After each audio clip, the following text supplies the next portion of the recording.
ಗದಗದ ಲಕ್ಕುಂಡಿಯಲ್ಲಿ ದೊಡ್ಡ ಪ್ರಮಾಣದಲ್ಲಿ ನಿಧಿ ಪತ್ತೆಯಾಗಿ ಭಾರಿ ಸುದ್ದಿ ಮಾಡಿತ್ತು. ಇದೀಗ ಬೆಂಗಳೂರಿನಲ್ಲೂ ಕೂಡ ನಿಧಿ ಜಾಡು ಬೆನ್ನು ಹತ್ತಿದ ಬಿಲ್ಡರ್ ಒಬ್ಬ ಅಪಾರ್ಟ್ಮೆಂಟ್ ಬೇಸ್ಮೆಂಟ್ ಅನ್ನೇ ಅಗೆದು ಹಾಕಿದ್ದಾನೆ. ಇದನ್ನ ನೋಡಿದ ಜನ ಇದೀಗ ಹೌಹಾರಿದ್ದಾರೆ.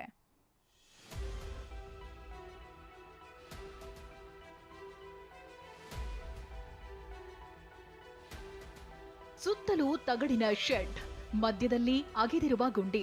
ಒಂದ್ ಕಡೆ ಮಾಟ ಮಂತ್ರ ಮಾಡಿರೋ ರೀತಿ ಪೂಜೆ ಮಾಡಿದ್ರೆ, ಮತ್ತೊಂದ್ ಕಡೆ ಅರಿಶಿನ ದಾರ ಕಟ್ಟಿರೋ ಮಡಕೆ ಭೀತಿ ಹುಟ್ಟಿಸೋವಂತಿದೆ. ನಿಧಿ ಆಸೆಗಾಗಿ ಅಪಾರ್ಟ್ಮೆಂಟ್ ಬೇಸ್ಮೆಂಟ್ ಆಗಿದ ಬಿಲ್ಡರ್. ಹುಣ್ಣಿಮೆ ಹಿಂದಿನ 2 ದಿನ ರಾತ್ರಿ ಪೂಜೆ. ಇದು ಎಚ್ಎಸ್ಆರ್ ಲೇಔಟ್ನ ಎಳ್ಳುಕುಂಟೆ ಗ್ರಾಮ. ಇಲ್ಲಿ ಐತಿಹಾಸಿಕ ಬಸವೇಶ್ವರ ದೇಗುಲಕ್ಕೆ ಹೊಂದಿಕೊಂಡಂತೆ ಸುಧಾಕರ್ ನಾಯ್ಡು ಎಂಬ ಬಿಲ್ಡರ್ ಅಪಾರ್ಟ್ಮೆಂಟ್ ಕಟ್ಟಿಸಿದ್ದ. ಆದರೆ ಈ ದೇಗುಲದ ವೀರಗಲ್ಲಿನ ಕೆಳಗೆ ನಿಧಿ ಇದೆ ಅನ್ನೋ ಆಸೆಗೆ ಬಿದ್ದ ಅದೇ ಬಿಲ್ಡರ್ ಅಪಾರ್ಟ್ಮೆಂಟ್ ಬೇಸ್ಮೆಂಟ್ ಅನ್ನೇ ಅಗೆದಿರೋ ಆರೋಪ ಕೇಳಿ ಬಂದಿದೆ.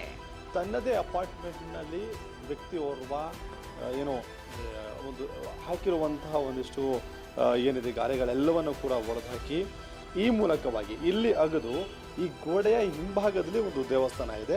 ಆ ದೇವಸ್ಥಾನದ ಅಡಿಯಲ್ಲಿ ನಿಧಿ ಇದೆ ಅನ್ನುವಂತಹ ಒಂದು ಆಸೆಯಿಂದ ಇಲ್ಲಿ ಅಗಿಯೋದಕ್ಕೆ ಪ್ರಾರಂಭ ಮಾಡಿದ್ದಾರೆ. ಆ ಜಾಗವನ್ನು ತೋರಿಸ್ತಾ ಇದ್ದೀನಿ ನೋಡಿ. ಈ ಜಾಗದಲ್ಲಿ ಅಂದರೆ ಕಾಂಪೌಂಡ್ ಏನಿದೆ, ಕಾಂಪೌಂಡ್ ಒಳಭಾಗದಿಂದ ಹೋಗಿ ಆ ದೇವಸ್ಥಾನ ವೀರಗಲ್ಲು ಏನಿದೆ ಅದರ ಕೆಳಗೆ ಹೋಗುವಂತಹ ಪ್ಲಾನ್ ಅನ್ನ ಈತ ಇಟ್ಕೊಂಡಿರುವಂಥದ್ದು. ಅಪಾರ್ಟ್ಮೆಂಟ್ನಿಂದ 300 ಮೀಟರ್ ದೂರದಲ್ಲೇ ಬಸವೇಶ್ವರ ದೇಗುಲ ಇದೆ. ದೇಗುಲದ ವೀರಗಲ್ಲು ಅಪಾರ್ಟ್ಮೆಂಟ್ನ ಹಿಂಭಾಗದಲ್ಲೇ ಇದೆ.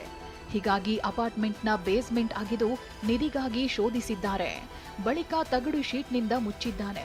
ಬಳಿಕ ಅಗೆದ ಗುಂಡಿಯಲ್ಲಿ ಪೂಜೆ ಹೋಮ ನಡೆದಿದೆ.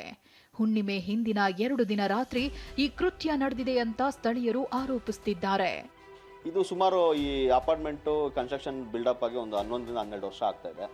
ಯಾವ ಥರ ಪ್ರಶ್ನೆ ಮಾಡೋರು ಯಾರೂ ಇಲ್ಲ ಅಂತೇಳಿ ರಾತ್ರಿ ಬಂದು ಈ ಅಗದಿ ದೇವಸ್ಥಾನ ಹಿಂಭಾಗದಲ್ಲಿ ಅಗದಿ ನಿಧಿ ಎತ್ಕೊಂಡು ಹೋಗುವಂಥ ಕೆಲಸಗಳು ಮಾಡಿದ್ದಾರೆ. ಈ ಜಾಗ ಏನಿದೆಯಲ್ಲ, ಇದು ಆಲ್ಮೋಸ್ಟ್ 30/40 ಜಾಗ ಏನಿದೆ. ಈ ಜಾಗದಲ್ಲಿ ಯಾರಿಗೂ ಗೊತ್ತಾಗದೆ ರಾತ್ರಿ ಒಂದು ಶೆಡ್ ಹಾಕಿ ತೂತ್ಗಳೆಲ್ಲ ಮುಚ್ಚಿ ರಾತ್ರಿ ಮಾಡಿರೋಂಥ ಕೆಲಸ. ಸದ್ಯ ನಿಧಿ ಶೋಧನೆಯಿಂದ ಸ್ಥಳೀಯರಲ್ಲಿ ಆತಂಕ ಹೆಚ್ಚಾಗಿದ್ದು, ಗುಂಡಿ ಅಗೆತಕ್ಕೆ ನಿಖರ ಕಾರಣವನ್ನ ಪೊಲೀಸರು ಪತ್ತೆ ಹಚ್ಚಬೇಕಿದೆ. ರಾಜಪ್ಪ ಜೊತೆ ವಿಕಾಸ್, TV9 ಬೆಂಗಳೂರು.